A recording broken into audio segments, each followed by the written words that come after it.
Assalamu alaikum. Shalom. This is Peace Talk, a podcast about the Middle East and Israel.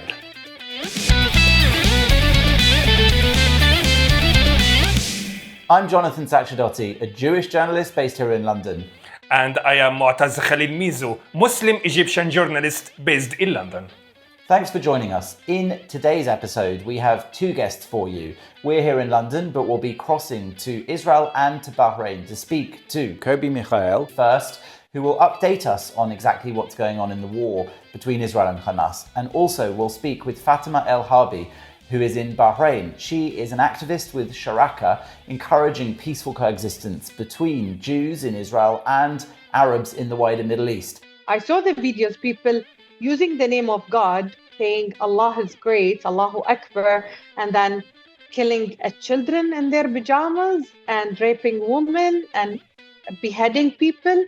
How can this represent Islam? People that I know personally celebrating, saying Allahu Akbar or Alhamdulillah, which is thank God. All the psychological infrastructure of the Palestinian society is poisoned. It was poisoned by the Palestinian Authority under the umbrella of the Oslo process for 3 decades. UNRWA, as a UN agency, participated in the poisoning process of the minds and the hearts of the Palestinian population. But before that, it's time for our chat and catch up with what's been going on this week. So I thought we'd start this week with the discussion of one of the more brutal and sad pieces of footage that's come out. You wanted to mention the Tanzanian guy who was sadly quite brutally killed, and that footage was released this week for everybody to see. First, he is a Muslim and he is from Tanzania. He is educated the agriculture in Israel. You know there is cooperation between Israel and Tanzania. And you know, Joe, when I see the video, when they kill him, he tells them, I am Tanzanian, I am Muslim like you. And the Hamas fighter tell him, لا تتخبل عليا. It's don't make a clever to me. This is Palestinian slang, Palestinian language. I will kill you. I will kill you. So what is his crime? What he did?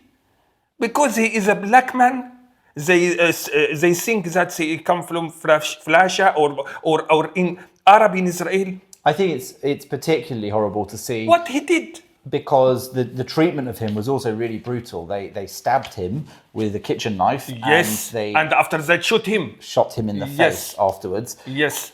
And we saw them also... And they take his body. Abusing his body, and yes. They took his body away. So the Israelis have released that footage, but again, that footage filmed by the terrorists, the Palestinian terrorists who actually carried out the massacre and the brutality themselves.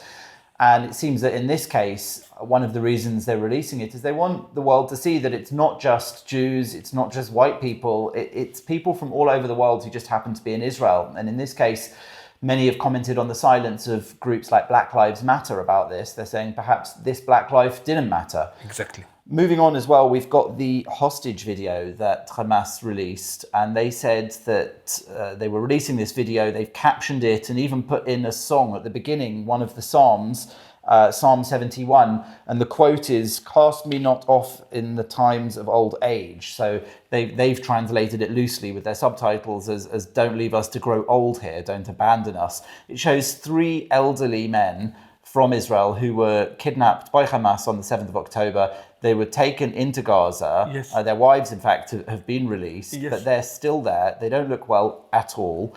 The video is, like all the videos they've released, both a sign of life on the one hand, so somewhat encouraging, but that's about it. That's about where it ends. It's horrible to see these men. They've had their heads shaved. Their beards have been allowed to grow with the moustaches shaven as well. Okay. One wonders if that might be in an effort to disguise them, should the soldiers see them and not recognize them, but to think they're Gazans. It's horrible to you, okay? But it's normal to anyone live in the Middle East and see Hamas policy. This is Hamas founding statement. This is Hamas founding statement. We should kill anyone cooperate with the Jewish. Unfortunately, Joe, many persons here, journalists even in UK, didn't understand, didn't catch. Hamas is a terror group. Hamas is a terror group. Hamas, it's not fighting group. It's not wanted to, Hamas terror group. They kill anyone wanted to cooperate with Israeli and Jewish people. Interestingly as well, this Yes. week, there was the footage that the Israelis released of this massive tunnel that they've uncovered and denatured, let's say. They've made it safe Exactly. near the Erez crossing. I say near, it's literally at the Erez crossing. And this tunnel is extraordinary because it's massive. It can fit vehicles and weapons. It's I think, more than 2 miles long. But what's interesting about it to me as well is they released footage that they found of Hamas actually showing how it was built. Hamas footage. They've even got Yahya Sinwar's brother filmed Mohammed Sinwar. in a car driving through the tunnel. Yes. So it showed many things. It showed This is the money which the UK citizen pay, which some officials here pay to Palestinian. Well, exactly. This is your money. Hamas built a tunnel there in Gaza. This is, I think, part of the point is that where did they get the money for this? We've known for years that people have pled poverty for Gaza, but they had enough money to build these hundreds of miles of tunnels. This particular one is quite alarming because of the size and the scale, and because either Israel didn't know that tunnel was there, which shows a massive failure in intelligence because it's right on the border, or they knew it was there and they allowed it to be there, which I think, again, will cause people to ask a lot of questions within Israel about how badly equipped the country was pre-October the 7th. It's playing catch up.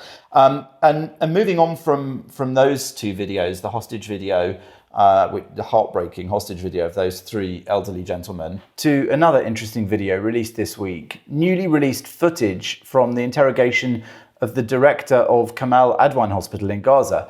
The director of the hospital admits that he's a senior Hamas terrorist, equivalent to a brigadier general level. Ahmed Mohammed Hassan al-Kakhlut says he joined Hamas in 2010, undertook military training, and also that Hamas used his hospital for close to 100 military and political personnel to base themselves in for 10 days at a time in rotation, knowing they wouldn't be targeted while they're there. Now, in the video, he says there are offices where a Hamas leader and two senior officials were. And he says they had private ambulances to transport Hamas men in and out, and those would never be used for patients. This is all particularly interesting because Tedros Ghebreyesus, the head of the World Health Organization, commented on X just a few days ago that the WHO is appalled by Israel's targeting of that very hospital and the detention of health workers from there. But the manager of the hospital says there were 16 medical staff who also have military positions. So Israel's argument for targeting the hospital and others has been proven right and, importantly, legal all along. Now, moving on to something else this week, a little bit different. We wanted to talk about the Zara commercial that got a lot of controversy because it was alleged to show by many people some references to Gaza and the death and destruction there. There were people who said that part of it looked like one of the death shrouds that we see people wrapped in Gaza when they have died as a result of the Israeli military actions. And Zara, of course, have said that those references aren't correct. People are reading into it. But I just wondered why you think people on that side of the debate focus on things like these Zara adverts. Why are people becoming obsessed with imagery that has nothing to do with the actual conflict? Because this is part of the whole mission of Hamas, okay? It's not just to focus on Gaza, but they wanted to spread it to all over the world. Come, okay, and see what Hamas said in their founding statement, okay? In the article number 30. I will read it on Arabic, okay? This is Hamas founding statement. الجهاد لا يقتصر على حمل السلاح، okay? ومنازلة الأعداء، فالكلمة الطيبة والمقالة الجيدة والكتاب المفيد والتأييد والمناصرة again التأييد والمناصرة كل ذلك إن خلصت النوايا لتكون راية الله هي العليا راية الله هي العليا فهو جهاد في سبيل الله. من جهز غازيا في سبيل الله فقد غزا ومن خلف غازيا في أهله فقد غزا. This is Hamas statement. Please, you can you translate it? Yes, I will. So the translation for that is particularly pertinent. So that section is Article 30, part of Article 30 of the Hamas Founding Charter. Jihad is not confined to the carrying of arms and the confrontation of the enemy. The effective word, the good article, the useful book, support and solidarity, together with the presence of sincere purpose for the hoisting of Allah's banner higher and higher, all these are elements of the jihad for Allah's sake. Solidarity. Solidarity. This is what happened in Zara. This is what you can happen in your street with your children in their home.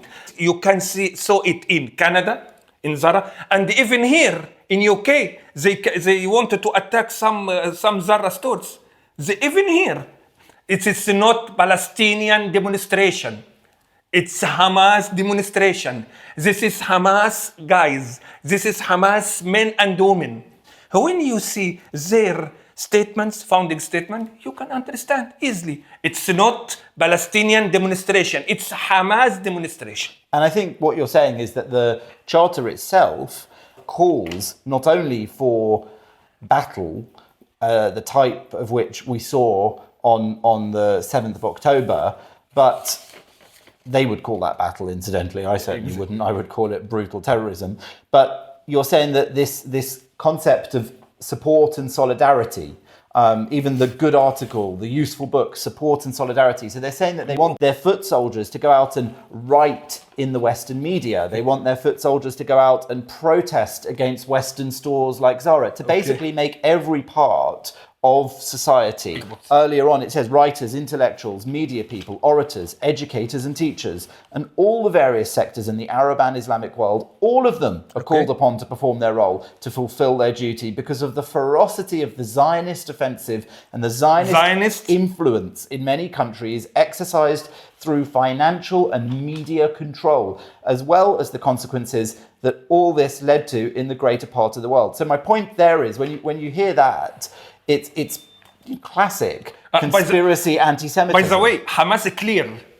And Hamas, and you can find them and you can catch any Hamasi, any Hamsawi man in the street, you can catch it because they honest. For example, they read them. And that's the point. It's there in the charter. By the way, there is many Hamas in Gaza said good Zara demonstration, good NHS demonstration in London, good, we support them. Okay? Because and it's internationalizing. They serve their targets. And it's spreading the fight, as they call it, the jihad, in their definition of jihad. It's spreading it to all areas of society, all parts of the world. Exactly. So I think that's a really important thing that you brought up there. And talking of solidarity, we saw also recently, just in the last few days, this NHS march, the National Health Service here in the UK. Okay. Doctors, NHS workers, nurses and others went on this march in London to show their disapproval of Israel's actions, of Israel's war. On the one hand, they were talking particularly about medics and people in Gaza who had been victims of what's happened, but they were also generally marching against what Israel is doing there. And that, I suppose, could also be seen as part of this act of solidarity. I go to the demonstration in Gaza Village, and I saw him, Dr. Ghassan Abu Sitta, Hussam Zomlut. And I wonder if the doctor of NHS didn't care about the babies in the hospital. There is a video which shows that Hamas hits their weapons in the baby rooms in the hospitals and use it. They don't care about the children, baby life. Well, there's that one where we've seen this week where they hid weapons inside an incubator. Exactly, incubator. Okay, what is the NHS said to us about that? You care about the life of people, okay, and I respect them. I am with you. By the way, I am with you. But what do you think about this? What do you think if you are not a doctor, a human, a man, a father, you should respect our minds. You should respect our thinking. When you see there is weapon in incubator. Oh my God. And I think what, Oh my God. what we're saying as well is that these marches, for example, an NHS march, of course one can understand doctors' concerns for the lives of Palestinians and for the lives of medics in Gaza, but it would all be a lot more convincing if they also had something to say about the medical needs of the hostages. We saw those 3 old men in the video released this week. Hamas made a point of making them say that they were in ill health, they didn't have what they needed, they were in a group of elderly people with health needs. We haven't heard in that march, as far as I'm aware, anyone calling for medicine to be given to the hostages. The International Red Cross has utterly failed in trying to reach those people, provide them with their medicines, look after them. And these doctors from the NHS we've seen haven't been calling for the release of hostages, for their medical needs to be looked after, or for the medical abuse that's taken place in Gaza to end, the use of those incubators and medical facilities to hide Hamas activities. As a result of that, I said to you, it's a Hamas demonstration. Now it's time for our first guest, so we're going to cross over to Kobi Michael, who is from the Institute for National Security Studies in Israel. He's also a visiting professor at the University of South Wales. Thank you for joining us. My pleasure to be, and thank you for having me. Could you give us an update on what the situation is right now and where we're standing in the war? I think that the most important thing to understand is Israel is actually engaged not in a private war with Hamas, and this is not a limited war to the Gaza Strip, okay, with Hamas. Israel is already engaged in the multi-front war, where Hamas actually is one component of this multi-front war. Actually, we are talking about a regional war which is led by the resistance axis, which is led by Iran, and Israel is already engaged in 5 active fronts, although in different levels of intensity, which are the Gaza Strip, the West Bank, South Lebanon, South Syria, and Yemen. And there are 2 additional fronts that might be erupted, West Iraq and the domestic arena inside the state of Israel, the Arab citizens of Israel. And this is not an imaginary scenario. We met it 2.5 years ago.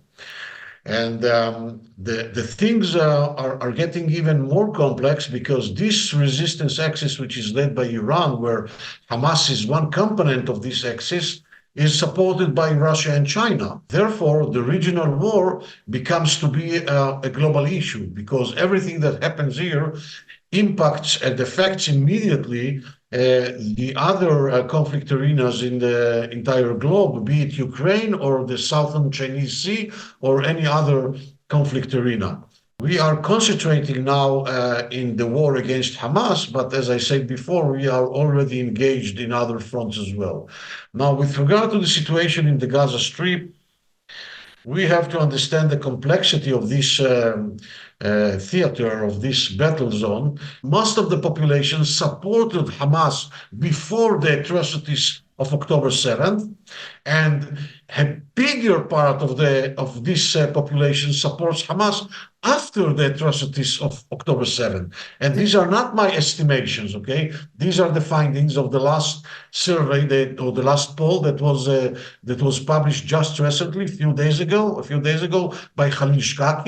And we find that 60% of the population of the Gaza Strip prefers that Hamas will return to control the Gaza Strip. Is that because they genuinely support it, or is it because the alternative within Gaza is to be killed, thrown off a roof, dragged behind a motorbike, or labelled an Israeli collaborator?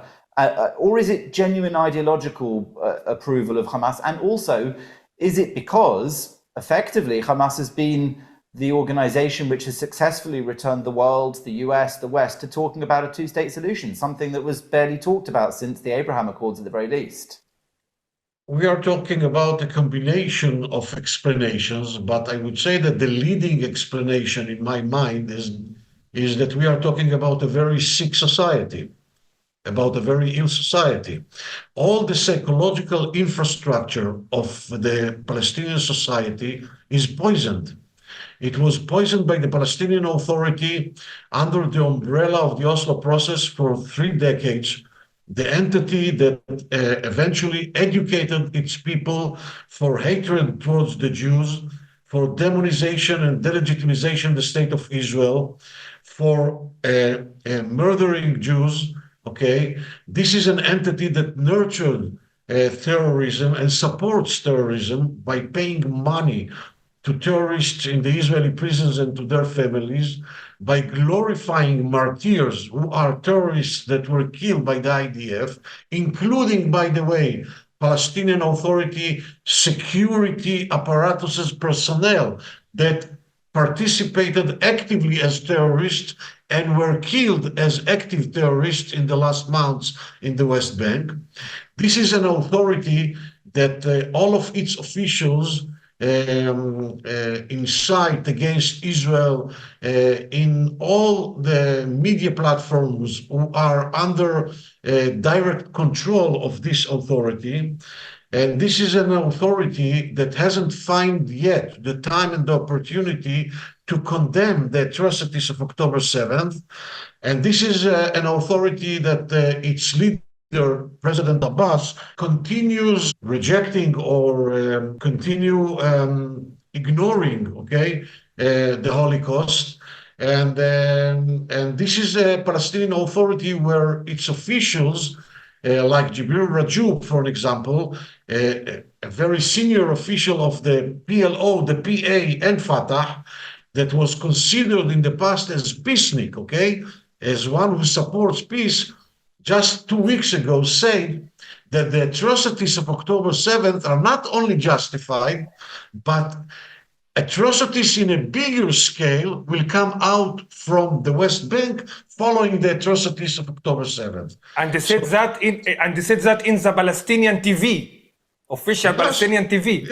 Yes, I know. And this is the Palestinian Authority, and of course Hamas in its turn, and UNRWA as a UN agency, unfortunately, okay, participated in the poisoning process of the minds and the hearts of the Palestinian population. And therefore, all the cognitive or the psychological infrastructure of this society is a very sick psychological infrastructure. Therefore, when we find, according to a poll that was published by Birzeit University in Ramallah 2 weeks ago, 75%, listen carefully to the figures, 75% of the entire Palestinian society in the West Bank and in the Gaza Strip supports the atrocities of October 7th.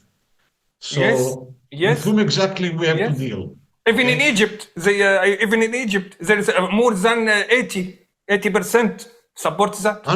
Unfortunately, this is the situation that we have to tackle. This is the situation that we have to face. And it is a very sad and a very problematic situation. A very sobering and comprehensive analysis, and we really do appreciate it, because at times like this, I think that's what we need. Professor, shukran, thank you for giving us the generosity of your time and your intellect. And Tuda Rabba, Doctor.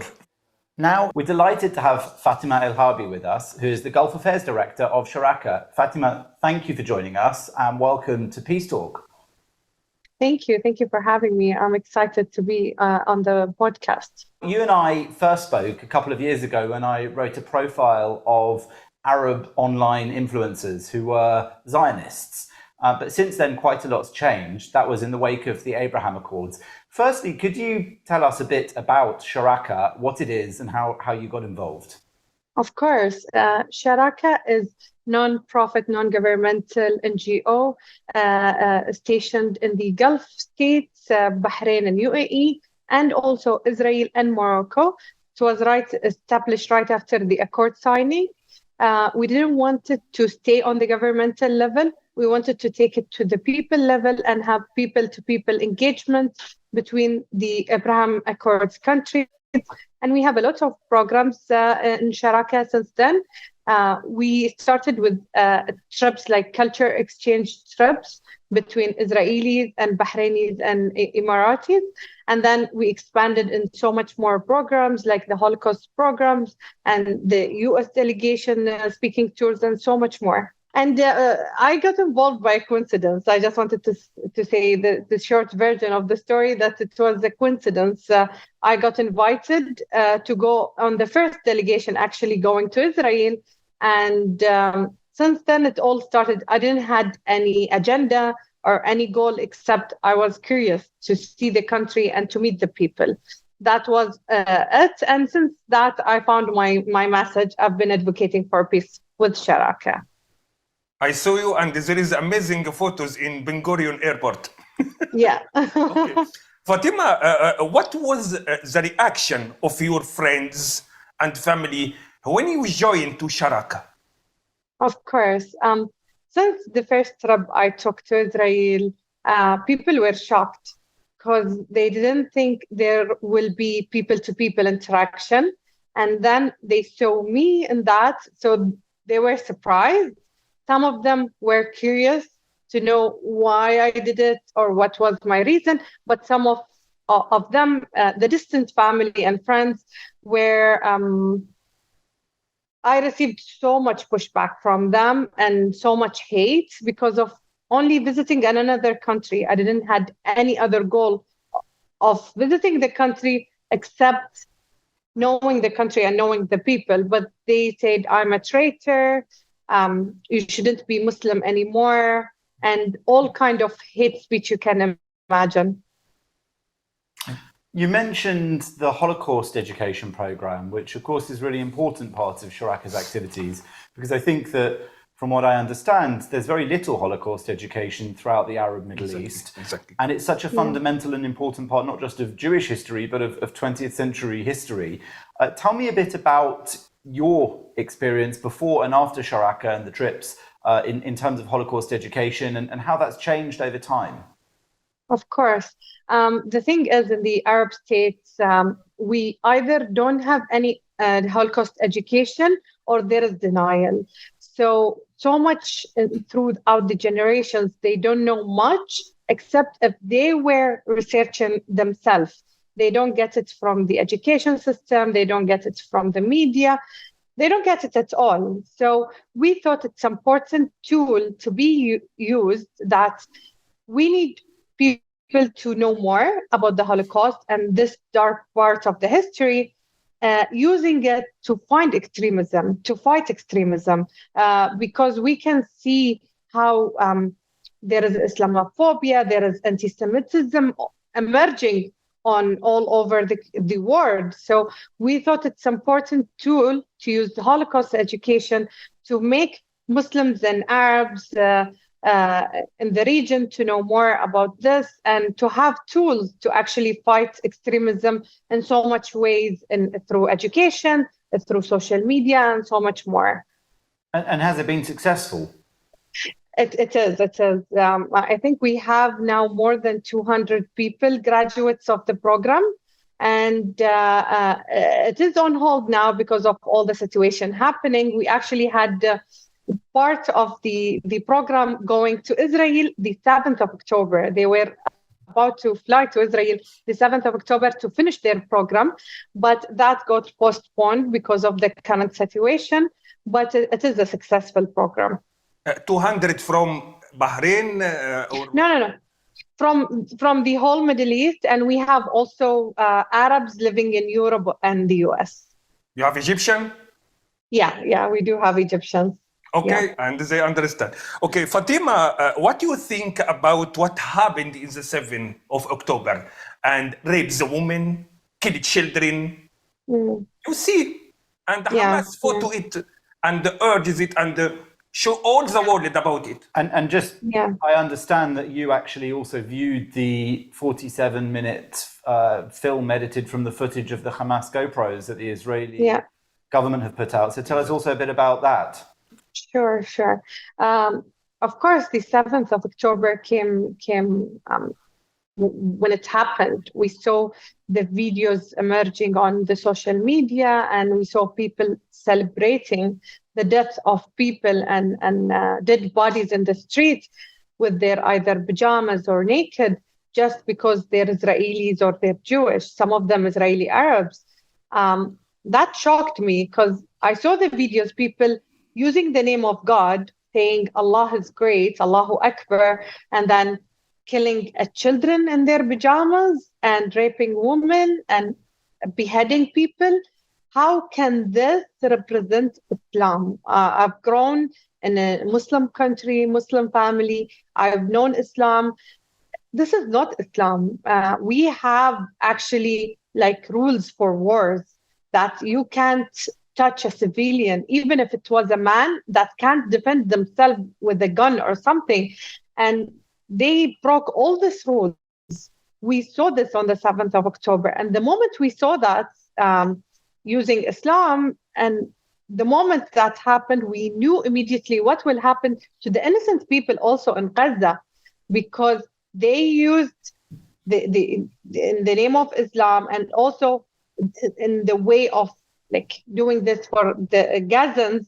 But then we saw what happened right after. Israel defended their country, their people. And they kill Israeli Israeli Muslims. I actually saw videos, part of the 47 minutes documentary, and also on socials.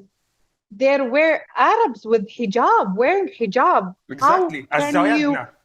Zayadna, yes. Yeah. How can you liberate land and killing Muslims? And they tell you, I know Quran, and they recite parts of the Quran, and they have their hijab. Women have their hijab on, and she's a pregnant woman, and Yes. you go kill her in the name of Islam and in the name of having a country. How can this be logical? I was shocked. And then, of course, we watched the 47 minutes documentary. I thought I saw everything on the 7th of October and the days followed, but it seemed like there were a lot that we didn't see. It was hard watching it, but also important. As much as people attacked me talking about my experience watching the documentary, that only makes our message more important, because As a woman, especially as a woman, yeah. As a woman, as a Muslim woman, what you say to anyone sees a film and deny that Hamas rape a woman? As a Muslim woman, what is the message to them? Yeah, you know, especially as a woman, women always face hard time, even before the 7th of October. If a woman gets raped, where is your proof? How can you prove a rape? Like, you can't believe a woman saying, I got raped. And on the 7th of October, this happened in front of their families, in front of their children. And we're hearing them saying that, and they also don't accept it. I think those people don't want to accept anything. Either it's rape or beheaded babies or beheaded soldiers or any other crime. They just don't want to accept it. But you know, it's a reality and it's happening. That's sad.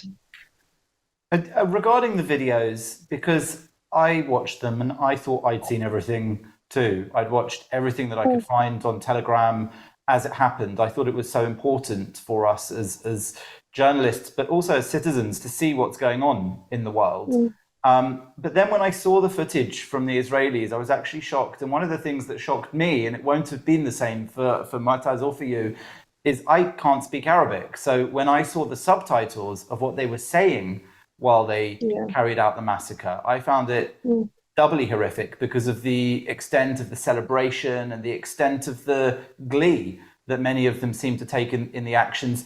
Can you talk a bit to that, to how that looks from where you are? Because I imagine, I hope I'm not wrong in doing so, that there were people across the Arab world who shared that glee when they saw this footage. Yeah, exactly. The moment I watched the documentary, I didn't need subtitles. I could understand what they're saying exactly. And it was Arabic, like people saying, oh, there is no proof of this, there is no proof of that. Israelis are photoshopping videos and photos, but I saw them and it was so clear because Hamas did a great job in filming everything with the GoPros. It was a clear picture, clear voice. We could hear them. You could hear the accent. You could understand what they're saying. And it is heartbreaking more because you could hear them in Arabic, in my mother tongue, and using the name of the God that I believe in, and doing all of this, and people still saying there is no proof of this or that. It's at the end, people died, people got raped, people lost their parents or their children. It's heartbreaking, and it's heartbreaking happening to both sides. But the problem is when people are actually celebrating it. And I saw this on social media also, people that I know personally celebrating, saying Allahu Akbar or Alhamdulillah, which is thank God. Yes. Yeah. And with putting pictures of dead bodies, like, are you serious? This is I can't imagine, like, So this Fatima, is the times we're living in. So when you see Al Jazeera, some YouTuber here, like Owen Jones, for example, so what you tell them as a Muslim woman after, because they deny there is no rape to the woman at all. What do you say to them? What is the message from you? No, it's as simple as that. Shame on you. Because if you can't believe the woman just because she's Israeli and Jewish, that's like shame on you. Because I can't imagine, because today it's them, tomorrow could happen to anyone. And we saw it happening also to Muslim and Arabs, Israeli. So if you accept it because it's Israeli Jewish, tomorrow it will happen to anyone. Shame on them. Exactly, you are a brave woman. Fatima, because we know that most in the Bahraini streets from Shia, and you know that's what happened now to Hossein and Hezbollah when attack Israel. And you know that Hamas is almost Sunni party. So what is the reaction to the Bahraini street? What you see about now to the women, to the brave women in Sharaka?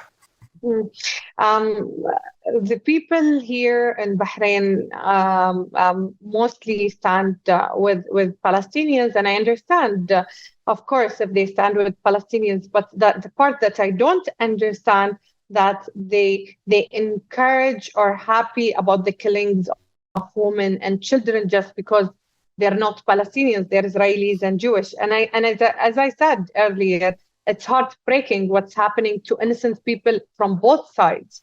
But we can see people standing with the cause, and some of them are using it for different agendas, either they're Sunnis or Shiite. Thankfully, we're in Bahrain. We have strong laws, and people, if they want to go into a protest or something, they have to get what do they call it? If you go to a protest, it has to be approved by the government. A lot of the media are pitting this as a war against Islam or a war between Jews and Muslims. And of course, there is an element of what's going on which is about that. But it also ignores the amazing relationships between Jews and Muslims, both inside Israel, where Muslims, even devout or religious Muslims, take part in civil life, join the army, fight for the country, but also in the wider region, people like you and the people that you're speaking to and communicating to. So we hear a lot about the bad reactions, but tell us a bit about any good reactions, about the efficacy of what you're doing, about how there are voices who are supportive of Israel's fight against this terrorism. Yeah, of course, they're saying it's a war between Islam and Jews, but we know it's not the reality, and so much more people actually in our region understanding more and more the terror happening because of Hamas, and they understand why it's important for Israel to defend itself. And actually, since the war happening the 7th of October, as I'm seeing, because either of our work, people asking questions, people as actually wanting to talk and know. They're clueless about what's happening, so they actually ask a question to know what's happening. And also from social media, we see so much more people actually wanting a better solution for Palestinians, and they know it's not Hamas. They know it's not the way for a Palestinian state. So actually, we can see the change happening in our region, especially in the Gulf states. Fatima, to me as a Muslim and Arab and Egyptian, which live here in London, I see there's a lobby. You can see that's a lobby against Israel, for example, or against which wanted to get rid of the rights the Jewish to live. So when you read something like The Guardian, when they attack Israel, or when you see some YouTuber like Owen Jones, for example, when you see Al Arab في بريطانيا, Al Arab في London platforms, you see that it's a speech freedom, it's a freedom or democracy or something happened to all these parties to cooperate against Israel and against Jewish. What do you think? And I know that you write articles, and as a journalist, what do you see? I think at the end, it's always people pushing their agendas between lines, because they say it's freedom of speech. Agenda overall, it might be Iranian agenda, it might be any other agenda, a brotherhood agenda, any other agenda.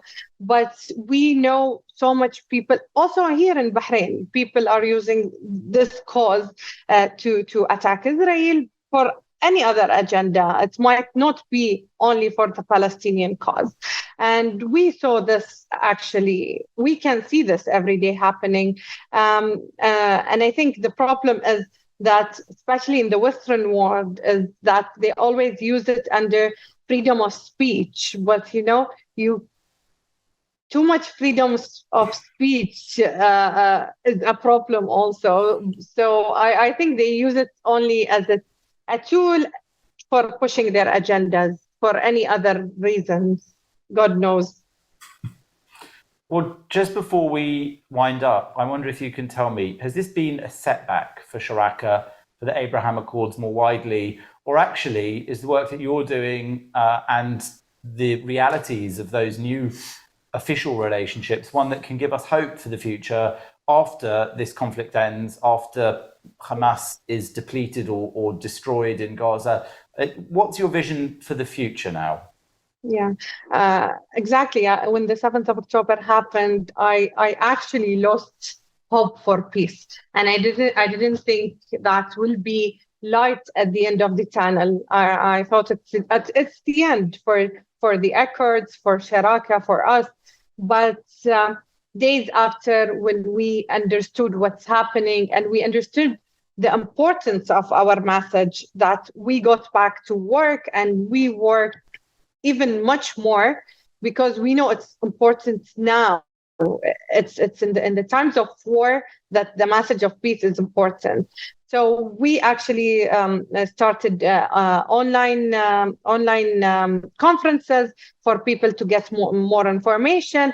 We amplified the voices of Israeli Arabs that want to talk about the current situation and their hope and their message. And we went to the US for speaking tours.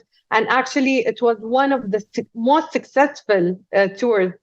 And that's why we understand it's more important for us to talk now than the times of peace.